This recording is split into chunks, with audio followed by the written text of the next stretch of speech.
Hello, welcome back to my channel India lifestyle ব্লগে সবাইকে স্বাগত। আজকের ব্লগটা দুপুর স্টার্ট করলাম মেয়েকে বকা দেওয়ার কারণ একটু প্রোটিন জাতীয় খাবার খেতেই চাইছে না, শুধু শুকনো ভাত খাচ্ছে, সেই জল দিয়ে মুড়ি খাচ্ছে, জল দিয়ে জাস্ট জল, একটু ফল বলো, একটু চিকেন বলো, একটু মাছ বলো, কিচ্ছু খেতে চাইছে না। তাই বকা দিয়ে একটু আঙুর খাওয়ালাম, খাইয়ে এখন চলে এসেছি মাঠে একটু বেরু করতে। যেহেতু গরমকাল, সব সময় ঘরের ভেতর ভালো লাগছে না, একটু বাইরে বেরোলে হাওয়াটা খেলে ভালো লাগছে, মানে বিশেষ করে বাচ্চাদের পক্ষেও ভালো। তো ওই জন্য বিকালের দিকে একটু বেরোলাম, যেটা তোমাদের সাথে শেয়ার করছি। আর এই যে দেখো, এখানে তো চেনই। তারপরেই চলে এসেছে আমার সেই ফ্রিজটা, এই রাত্রিবেলা ডেলিভারি দিল। তোমাদেরকে আগের ব্লগে দেখিয়েছিলাম আর বলেছিলাম যে ফ্রিজটা চলে আসলে তোমাদেরকে দেখাবো কেমন ধারা, কেমন কি নিলাম না নিলাম। তো চলো, ব্লগটা তো সন্ধ্যে থেকে বিকাল থেকে স্টার্ট করেছি, কি করি না করি সবটাই শেয়ার করবো। এদিকে আমার নন্দাবাকে পড়তেও বসিয়েছি, মাঠ থেকে এসে একটু খাইয়ে, আর এদিকে ফ্রিজটাও চলে এসেছে। তো চলো দেখা যাক কি হয় না হয়, লাস্ট পর্যন্ত অবশ্যই দেখতে থাকো ব্লগটা। ফাইনালি চলে এসেছে ফ্রিজ, রুমে চলে এসেছে। দেখো গোদরেজের ফ্রিজ নিয়েছি 2 স্টার, 10 ইয়ার্সের ওয়ারেন্টি। আর এই যে ডবল ডোরের অনেকটা ফায়ার আছে, জিনিস রাখা যাবে। এখানে ওপরটা জানো ডিপ ফ্রিজার, মাছ টাছ সব রাখবো এখানটা।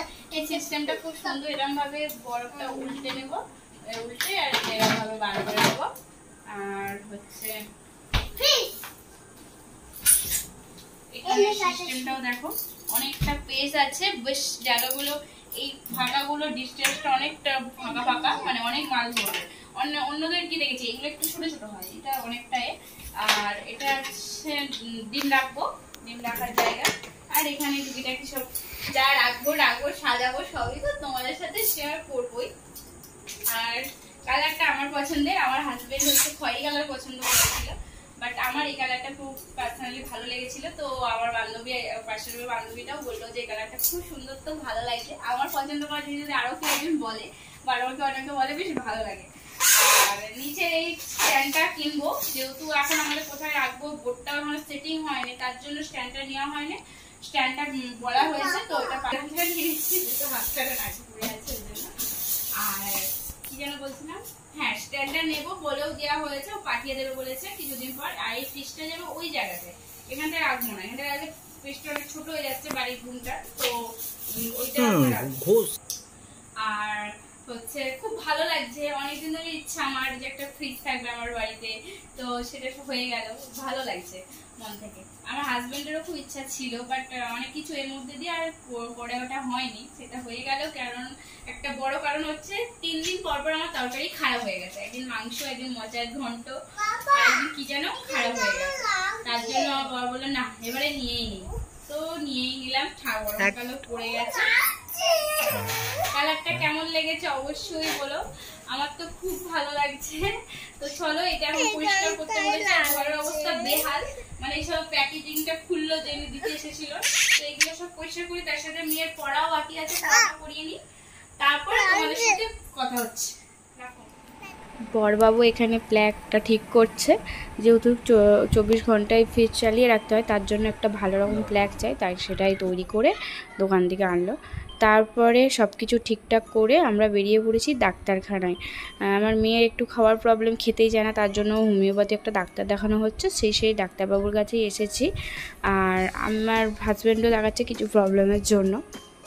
তো আর কন্টিনিউ ব্লগটা করা হয়নি, কারণ দেখতেই পেলে ফ্রিজ আসলো, তো ওটা নিয়ে পরিষ্কার করে, যেহেতু এটা নতুন জিনিস আসলে যাই হোক সেটা পরিষ্কার করলাম, তাদের কিছু জিনিস রাখলাম, এইসব করতে করতে তারপরে আবার এখানে আসলাম ডাক্তারের কাছে। আর তারপর অনেকটা রাত্রি হয়েছিলো, খাওয়া দাওয়া করলাম, আর ব্লগ কন্টিনিউ করা হয়নি। একদম পরের দিন সকালবেলা রেডি হয়ে আমরা আজকে যাচ্ছি হচ্ছে আমার শ্বশুরবাড়ি, মানে আমার হাজব্যান্ডের বাড়ি। ওর বন্ধুর ছেলের আজকে অন্নপ্রাশন, তো তার উদ্দেশ্যে। আর আজকে হচ্ছে শুভ নববর্ষ, সবাইকে জানাই। অনেক দিন পর অবশ্যই আমি ব্লগটা এডিট করছি, অনেক দিন হয়ে গেছে, তো আজকে যেহেতু এটা সেই শুভ নববর্ষের দিনের ব্লগ, তাই তোমাদের সাথে শেয়ার করলাম। তো চলো যাওয়া যাক। পরের দিন সকালে বললামই, তো রেডি সেডি হয়ে বরবাব হয়েছে বেরোচ্ছে। আর আমাকে কেমন লাগছে অবশ্যই বলো, আর আমার নন্তামেকেও কেমন লাগছে বলো। তো সকাল সকাল বেরিয়ে পড়ছি, কারণ আজকেই আবার ব্যাক করব, কারণ মেয়ের স্কুল কদিন আগে জানলে বাপের বাড়ি গেছিলাম, অনেক ছুটি হয়ে গেছে, আর বেশি ছুটি করব না। আর কদিন পরে মেয়ের এক্সামও আছে, তার জন্য। আর ভাবছিলাম ভজবত দেবো না, কিন্তু দেখি দিয়েই দিই। এত তাড়াহুড়ো করে বেরিয়েছে আর বলার মতো না। আজকে তো যাবো হচ্ছে ওর বন্ধুরা বা মানে অন্য ছেলের অন্নপ্রাশন, মানে আমার শ্বশুরবাড়ির ওখানেই, শ্বশুরবাড়িতেই যাবো অ্যাকচুয়ালি, ওখান থেকে যাবো ওখানে। ভোর ভোর বেরোনোর কথা ছিল, পুজো টুজো করতে করতে রেডি হতে হতে প্রায় রোদ উঠেই গেছে মাথার ওপর। চলো যাওয়া যাক, পরে কথা হচ্ছে।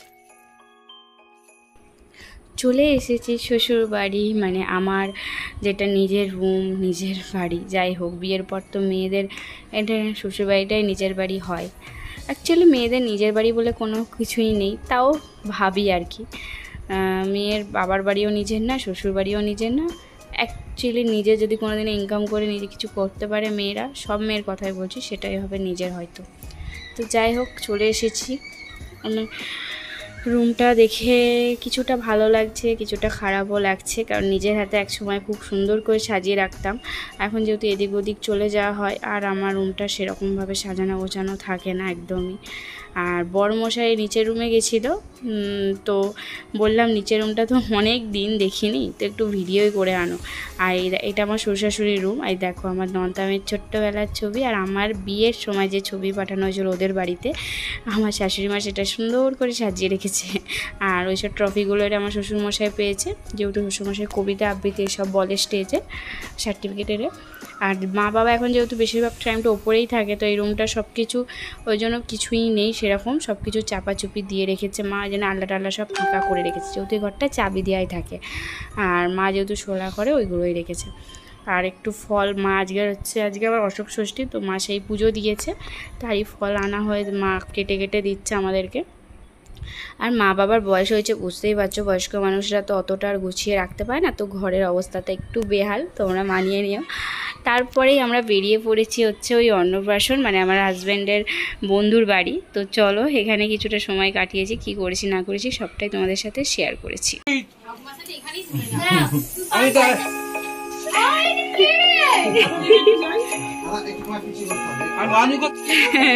আমার মা কোথায়? মাম্মা ওখানে বসে, এই সময় হেভি ছবি উঠবে।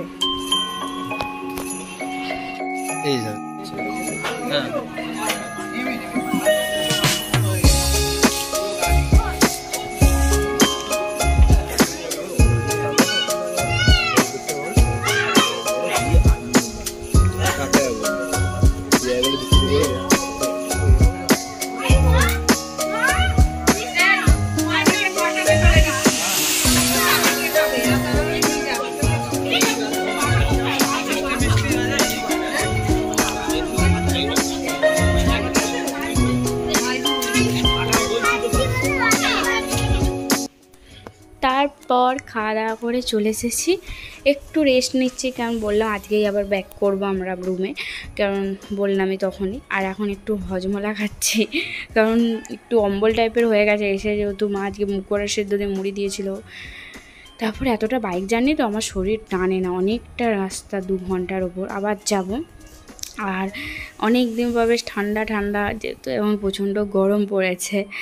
আর আমার ঋষিটাও একটু প্রবলেম হচ্ছে, যেহেতু মা বাবা অত চালাতে পারে না, হচ্ছে ওটা মা জানে, বলছি বাবা জানে, বাট বাবার যেহেতু শরীরের একটু প্রবলেম, ঠান্ডা লেগে যায় হঠাৎ করে হাঁপানি, তার জন্য চালায় না। তার জন্য ফুল স্পিডে চালিয়েছি, যেহেতু আমরা এসেছি।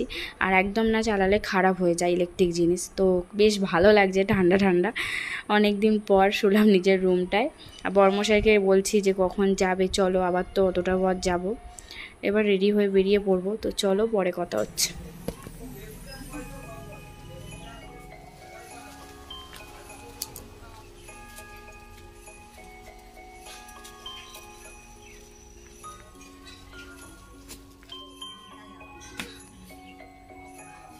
মা মেয়েটাকে নিয়েছে, আর এই দেখো আমাদের মনসা মন্দির, আমাদের কালী মন্দির, এই যে আমাদের বাড়ির সামনের রাস্তাটা। তো সবটা একটু দেখিয়ে দিলাম, এই যে বাবাও আসছে, আর ওই যে মলয়ও বেরিয়ে আসছে।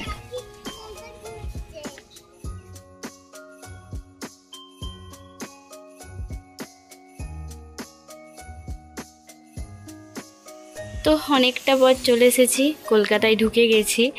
কলকাতার রাতটা কি সুন্দর লাগছে তাই না? চারিধারে মনে হচ্ছে দীপাবলির রাত, সব দিকে আলো জ্বলছে, বেশ ভালো লাগছে। আর দেখতেই পাচ্ছ রাত্রিও হয়ে গেছে। আমরা ওখানে বেরিয়েছিলাম প্রায় 5টা, তাতেও আজ বাইরে ঢুকতে ঢুকতে 8টা বেজে গেছে। তো এতক্ষণ বাইকে তো প্রচণ্ড শরীর খারাপ হয়ে যায় জানো তো যখনই যায়, তো কী আর করা যাবে। যাই হোক, আর সত্যি বলতে রাস্তাটা যখন আসছিলাম হালকা হালকা ঠান্ডা হাওয়া দিচ্ছিল, আর রাত্রির চারিধারটার ভিউ অসাধারণ অসাধারণ। তো ভাবলাম তোমাদের সাথে একটু শেয়ার করি। তো চলো এটা এনজয় করি একটু, ওয়েদারটা, রাস্তাটা, তারপরে বাড়ি গিয়ে তোমাদের সাথে কথা হচ্ছে।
কি দারুণ লাগছে না, চারধারটা পুরো আলোই আলো, যেন মনে হচ্ছে সেই দীপাবলির মিনিচার দেওয়া হয়েছে।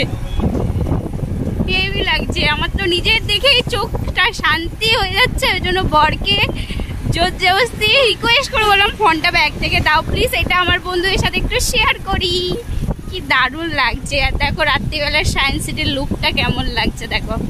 দিনের বেলা তোমাদেরকে ঘুরে একটা ব্লগে দেখিয়েছি, সেটা তোমরা দেখেছো, কিন্তু রাত্রিবেলার বাইরে থেকে দেখো জাস্ট লুকটা কেমন।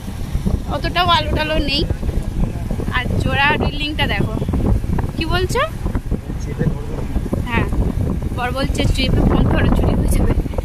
আর এই সাইডে বলতে পড়ে গেছে। আর জোড়া বিল্ডিংটা দেখছো, সায়েন্স সিটি। দেখো সায়েন্স সিটি, আলোয় বুঝতে পারছো না অতটা। আর দেখো জোড়া বিল্ডিং। আমার বরের 200 টাকা ফাইন নিয়ে নিয়েছে জানো।